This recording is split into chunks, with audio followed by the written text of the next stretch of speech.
What's up? What's up? Kamusta?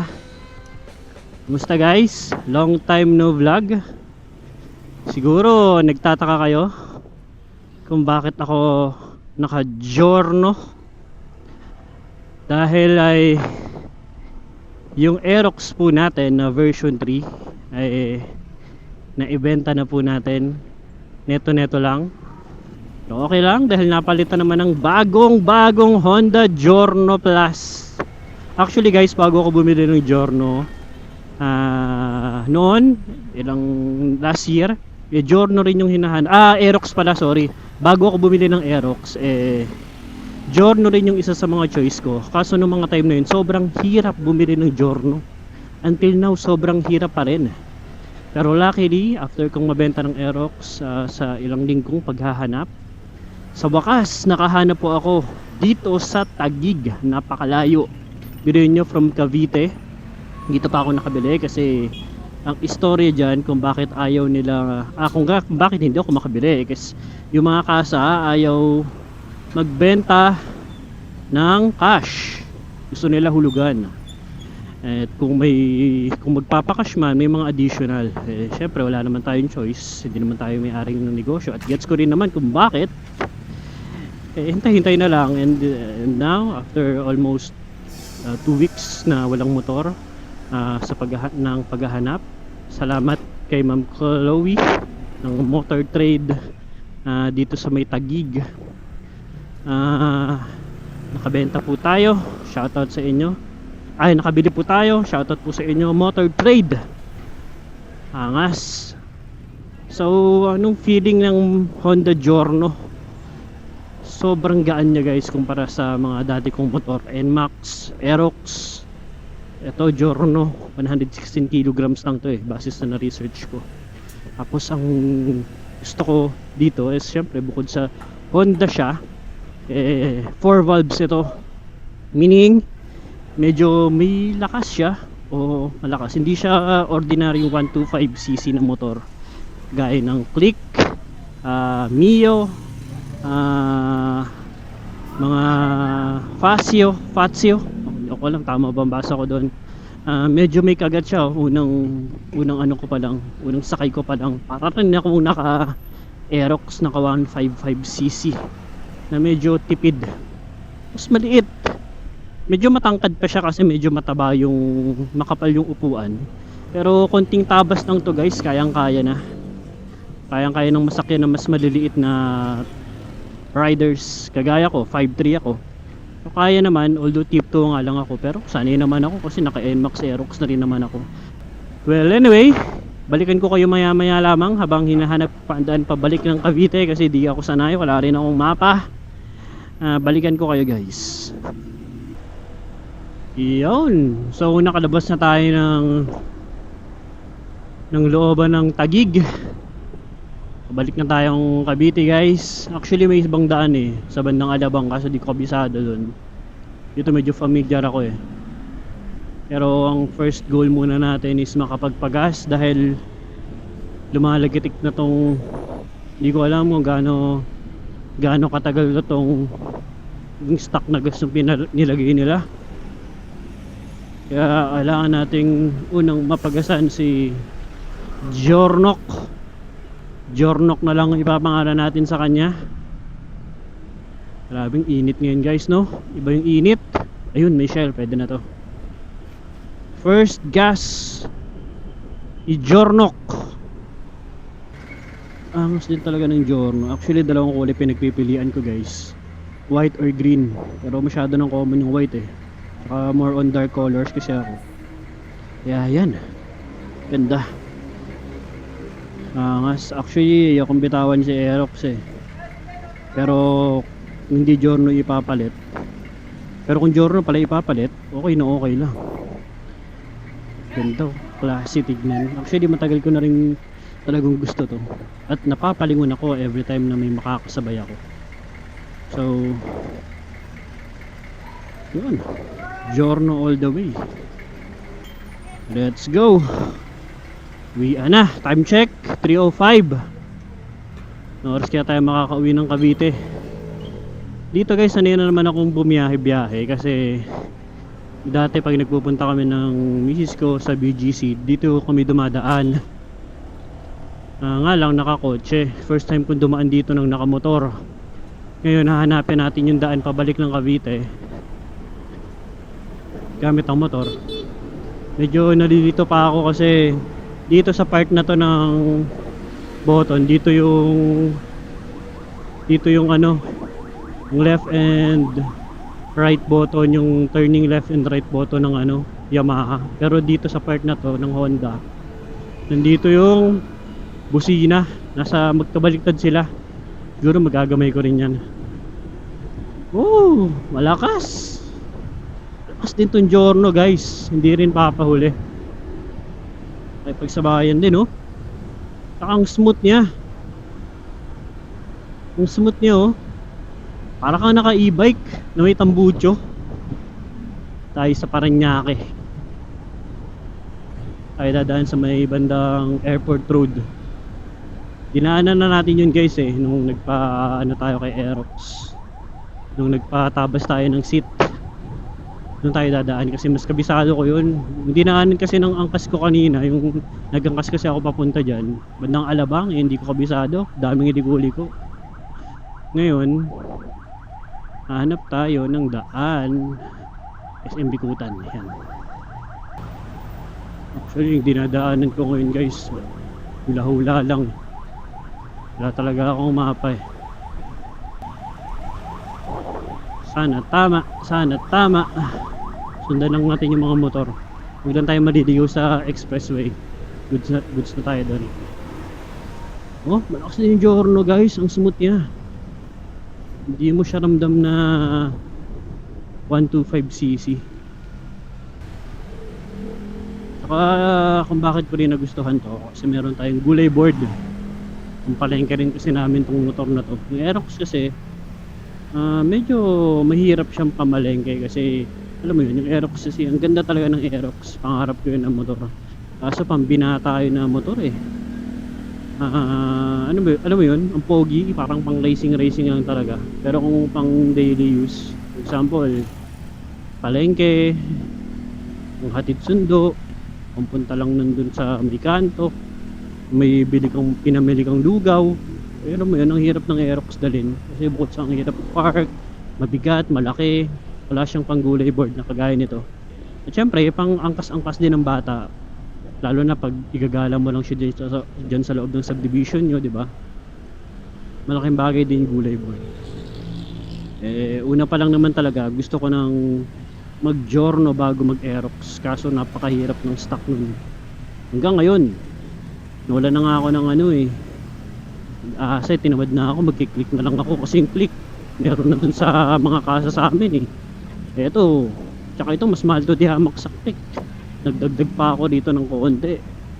Pero ganun pa man, kung kailan, sabi nga ng iba, at most of the times sa mga experience ko, kung kailan hindi mo inaasahan, doon dumadating ang biyaya. So eto, naka Giorno na tayo guys. Thank you Lord. Ride safe na lang sa atin. Ang problema na naman ito ngayon eh yung mga upgrades. Kasi ang unang, usually guys, kasi pag nagkakamotor ako, ang una kong mga pinapa-upgrades dyan, unang-una yung upuan. Gusto ko naka flat seat para kahit paano bumaba ng onte. Sumunod yung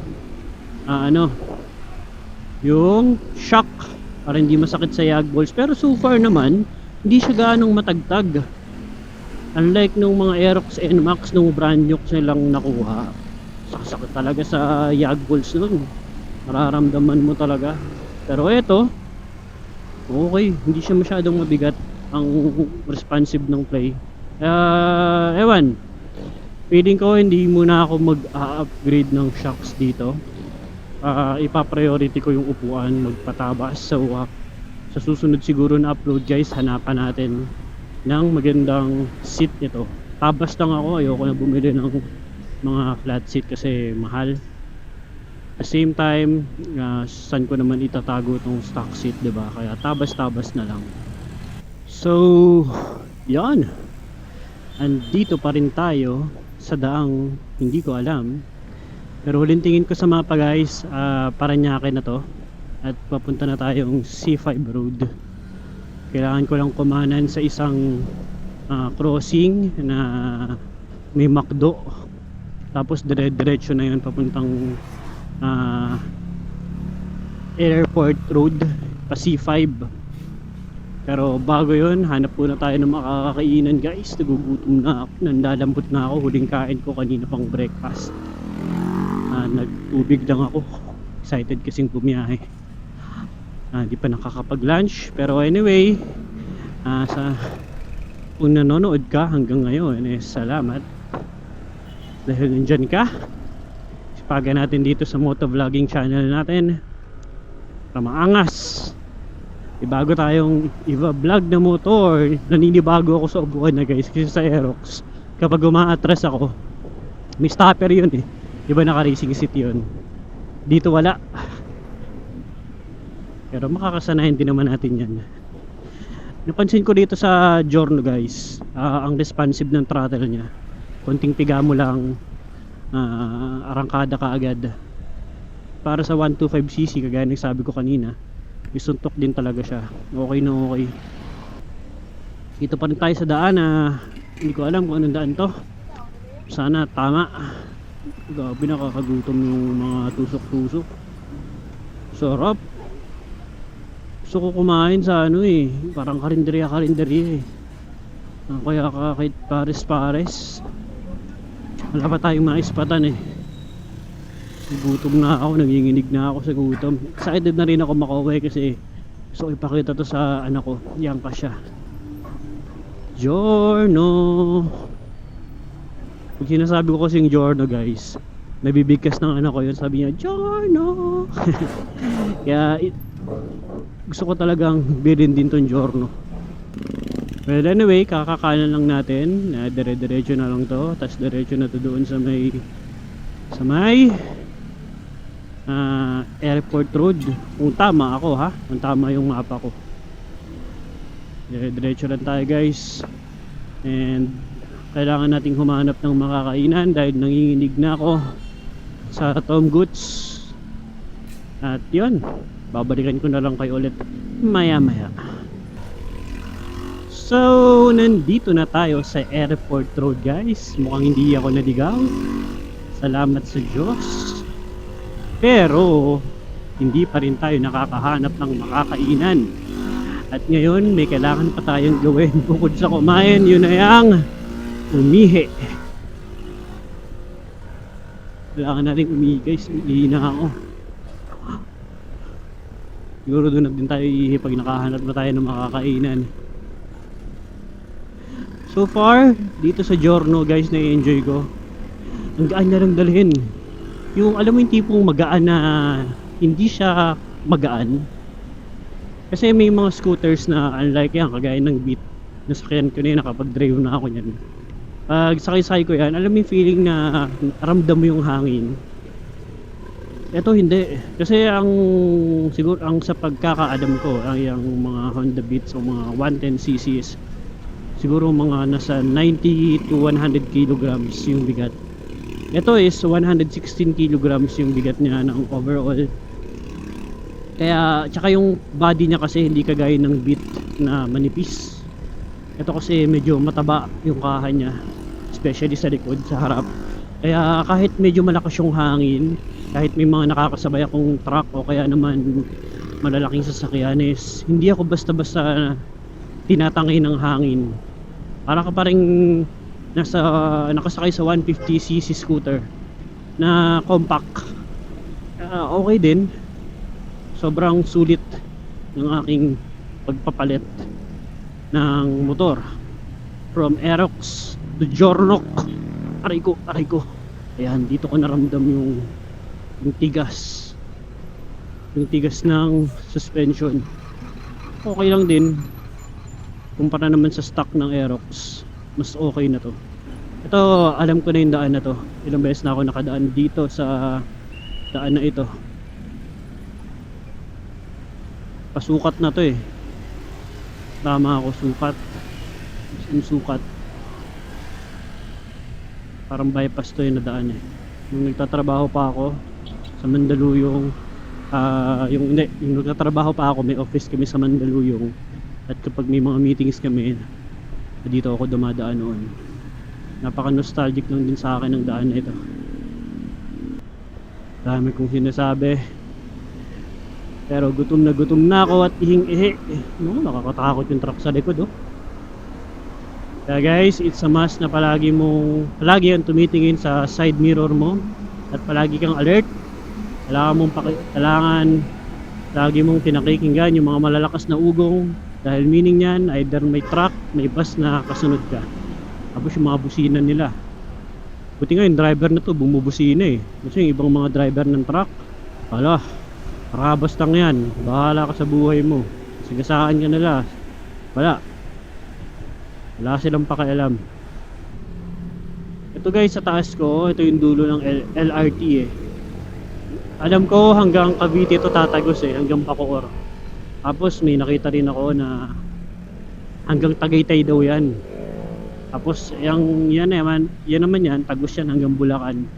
So napaka good news yun para sa mga commuters, lalo na yung dati. Siyempre may mga taga Cavite na nagtatrabaho sa Maynila, instead na magbus sila, jeep, tren na lang. Diba? Napakalaking alwal nun.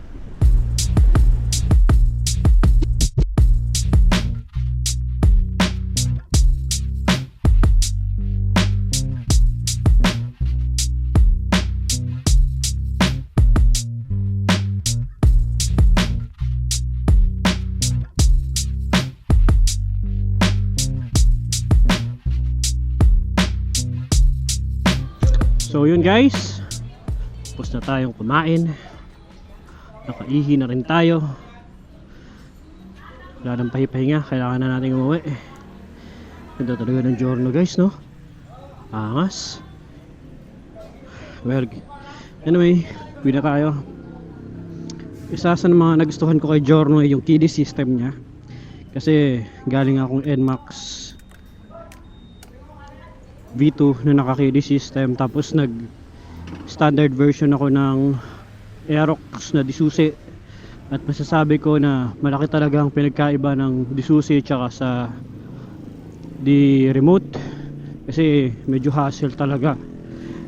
Ano lang naman to guys, sa preference ko lang, tsaka maliit na bagay lang din man para sa iba, at yung iba hindi rin naman ramdam.